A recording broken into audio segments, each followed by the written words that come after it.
دیکھیں ابھی چند دن پہلے کسی حکیم کے توسط سے مجھے پتہ چلا، انہوں نے مجھے بتایا کہ میں نے پوچھا کہ بھئی انجیر اور زیتون، انجیر کھانے کا سب سے بہترین طریقہ کیا ہے؟ تو ان حکیم صاحب نے بتایا کہ آپ انجیر کو زیتون میں ڈبو کے استعمال کریں، یعنی انجیر کے ٹکڑے کریں اور 2-3 چمچے زیتون کپ میں ڈالیں اور اس میں انجیر کے ٹکڑے کر کے ڈبو دیں آپ اس میں، رات کو آپ ڈبو دیں اور صبح اس کو استعمال کر لیں، وہ زیتون بھی کھا لیں ساتھ میں۔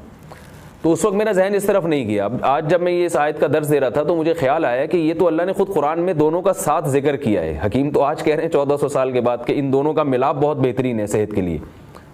تو قرآن میں اللہ نے کیسے دونوں کا ساتھ ساتھ تذکرہ کیا ہے؟ تو یہ عجیب اتفاق ہے، اور بلکہ قرآن کی بلاغت ہے اور قرآن کا ایک قسم کا معجزہ ہے کہ آج بہت ساری چیزیں جن کی تحقیق ہو رہی ہیں وہ قرآن میں اللہ تعالیٰ نے ان کے اشارے پہلے سے دے دیے ہیں۔ انجیر اگر آپ زیتون میں ڈبو کے استعمال کرتے ہیں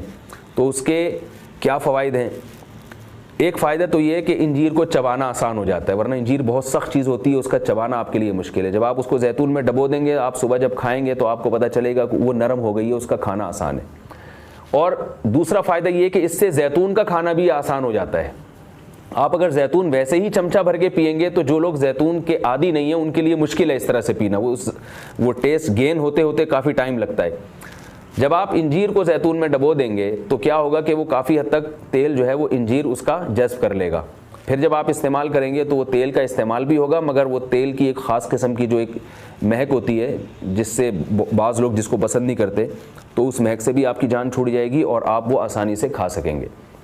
دوسرا فائدہ اس کا یہ ہوتا ہے کہ یہ جو کمبینیشن ہے انجیر اور زیتون کا، کچھ فائدے انجیر میں ہیں جو زیتون میں نہیں، کچھ فائدے زیتون میں ہیں جو انجیر میں نہیں، تو یہ کمبینیشن ایسا ہوتا ہے کہ آپ کو ایک صحت کے لیے ایک بہترین ٹونک مل جاتا ہے، کولیسٹرول لیول آپ کا کم ہو جاتا ہے، قبض آپ کا ختم ہو جاتا ہے، یعنی اطباء یہ کہتے ہیں کہ یہ 2 آتشہ بن جاتا ہے، یعنی انجیر کا فائدہ بھی ڈبل ہو جاتا ہے اور زیتون کا فائدہ بھی اس سے ڈبل ہو جاتا ہے۔